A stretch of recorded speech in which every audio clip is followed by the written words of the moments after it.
Welcome. Today I am going to tell you a story that will leave you speechless. You may have heard about the Taj Mahal before. Maybe you know it as a symbol of love, a wonder of the world, or a beautiful white marble monument in India. But today I will tell you the real story, one that no history book can fully capture. The Taj Mahal is not just a building, it is a love story, a tragedy, and a masterpiece all in one, carved into stone by a love so deep it still touches hearts after many centuries. This is the story of Shah Jahan, the mighty Mughal emperor, and Mumtaz Mahal, the woman he loved more than anything in his life.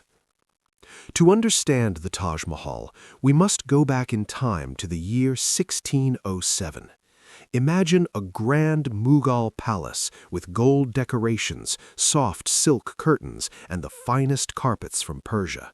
The air smells like rose water, and outside the gardens bloom with colorful flowers. This was the world of Prince Khurram, who later became Shah Jahan. He was young, handsome, brave, and ambitious. He was the son of Emperor Jahangir and the grandson of Akbar the Great. Everyone knew that one day he would rule the Mughal Empire, but he had no idea his heart was about to change forever. One day, while walking through the royal bazaar, Prince Khurram saw a young girl. She was not an ordinary girl. She was Arjumand Banu Begum, a Persian princess from a noble family. Her beauty felt unreal, long black hair, deep brown eyes, and a gentle smile that could melt the coldest heart. In that moment, Khurram fell in love. He could not take his eyes off her. It was as if the whole world disappeared and only she remained. He knew she was the one. But love in royal families was never simple. Arjumand was the niece of Nur Jahan, the powerful wife of Emperor Jahangir. Royal marriages were often about politics, not love. Still, Khurram was determined. He told his father, "I will marry no one but Arjumand." Jahangir saw his son's strong will and finally agreed. Yet there was one more challenge. In those days, Mughal princes did not marry quickly, even after engagement. So for 5 long years, Khurram and Arjumand waited for their wedding day. Finally, in 1612, the grand wedding took place. It was like a dream. Elephants were decorated with jewels, palaces shined with gold, music filled the air, and the finest food came from across the empire. After the marriage, Prince Khurram gave her a new name, Mumtaz Mahal, meaning the chosen one of the palace. And she truly was. Shah Jahan had many wives, but Mumtaz Mahal was the only one he truly loved. The others were there for status. Mumtaz was there for his heart. Mumtaz was not just a queen. She was his best friend, his advisor, his peace and his joy. Wherever Shah Jahan went, Mumtaz went too, across cities, through long journeys, even into dangerous times. She was intelligent, kind, and wise. Shah Jahan trusted her more than anyone. When he had problems, he spoke to her first. When he was tired, she gave him strength. Their love was rare, even among kings and queens. For 19 years, their love grew deeper. They had 14 children together, and Mumtaz was loved by everyone in the palace because she treated people with fairness and kindness. But life can turn in one moment. In 1631, a rebellion started in the Deccan region, and Shah Jahan had to lead his army to war. As always, Mumtaz insisted on going with him. She was pregnant with their 14th child, but she refused to stay behind. She said, "I will never leave you." Shah Jahan begged her to rest in the palace, but Mumtaz held his hand and smiled. "How can I be at peace when you are in danger?" she said. So she traveled with him to the battlefield. The journey was too hard for her. The heat, the stress, and the long travel weakened her body. Then In a small tent near the battlefield, the unthinkable happened.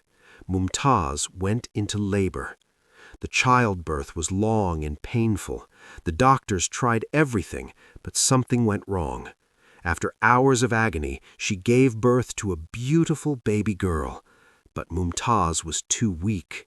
She could barely open her eyes. Her breath became thin and slow.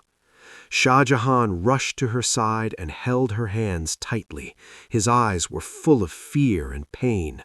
Mumtaz looked into his eyes one last time and whispered, "Promise me you will never forget our love." Tears fell down his face as he answered, "I swear, you are my heart, my life. I will love you forever." And then Mumtaz took her last breath. She was gone. The mighty emperor, the ruler of a great empire, broke down like a child.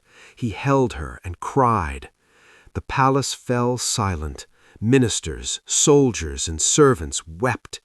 Across the empire, people could not believe it. Mumtaz Mahal, the beloved queen, was gone. After her death, Shah Jahan locked himself in his room for 8 days. He did not eat, he did not drink, he did not speak to anyone. He sat in darkness, holding a piece of her clothing, whispering her name again and again. On the 9th day, his ministers begged him to come out because the empire needed him. When he finally stepped outside, people gasped.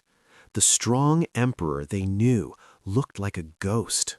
His black hair had turned completely white. His eyes were red from crying. His face looked pale and lifeless.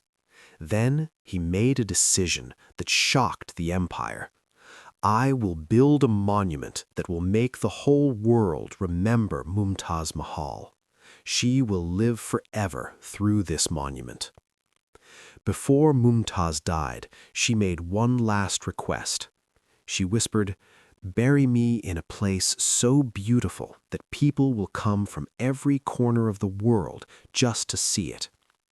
Shah Jahan swore he would fulfill her wish. At first, her body was buried in a garden where she died, but Shah Jahan knew it was not the final resting place she deserved. He searched for the perfect location, peaceful, grand, and worthy of their love. Then he found it in Agra, near the Yamuna River, where the river's reflection could shine on her tomb like a soft mirror. Shah Jahan called the best architects, engineers, and artists from India, Persia, Turkey, and Central Asia. This would not be just any tomb. It had to be made of pure white marble and decorated with gemstones from across the world. White marble came from Rajasthan. Jade and crystal came from China. Turquoise came from Tibet. Lapis lazuli came from Afghanistan. Carnelian came from Arabia. Many other materials came from far places too.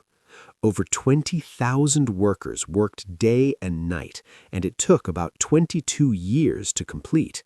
It was one of the most expensive structures of its era, built with a level of beauty that still amazes people today. And then comes a mysterious question. Why is it called the Taj Mahal? Some historians believe it comes from Mumtaz Mahal's name. Taj can mean crown and Mahal can mean palace, so the name can feel like Crown Palace, a fitting title for the queen who ruled Shah Jahan's heart. Others believe different stories about the name and the site, but no matter where the name came from, one thing is clear. For many people, the Taj Mahal became the ultimate symbol of love. Yet, while this magnificent structure was being built, dark storms grew inside the royal family. There were rumors about Shah Jahan and his favorite daughter, Jahanara Begum. After Mumtaz died, Jahanara became a powerful figure in the empire. Some people claim Shah Jahan never let her marry, and they whispered terrible things. But there is no solid proof, only theories and speculation. What is certain is that Shah Jahan trusted Jahanara deeply, especially in his final years. Shah Jahan had 4 sons, and the fight for the throne became brutal.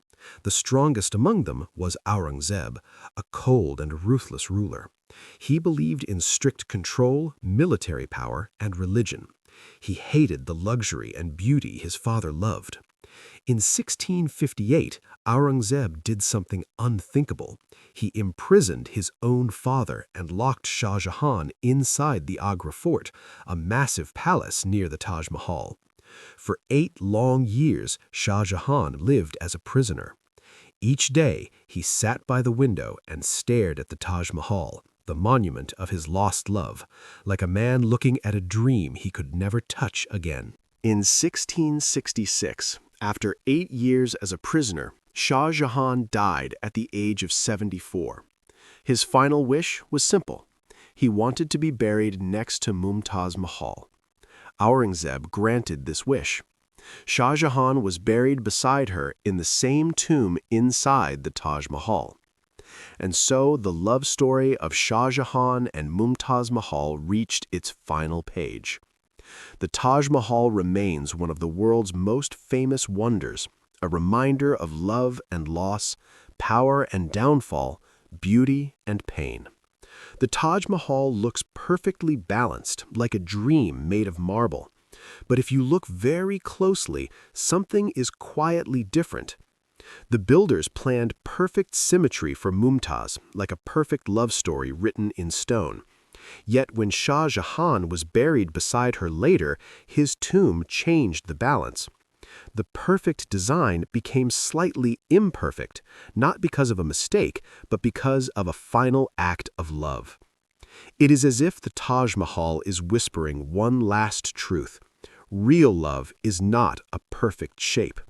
Real love stays, even when life is not perfect. And that is why, after hundreds of years, the Taj Mahal still feels alive, because inside its beauty, it carries a human heart. If this story touched your heart, please like and subscribe to English Story Mindset. Write one word you learned today in the comments, like love, promise, or forever. And remember, real love stays, even when life is not perfect.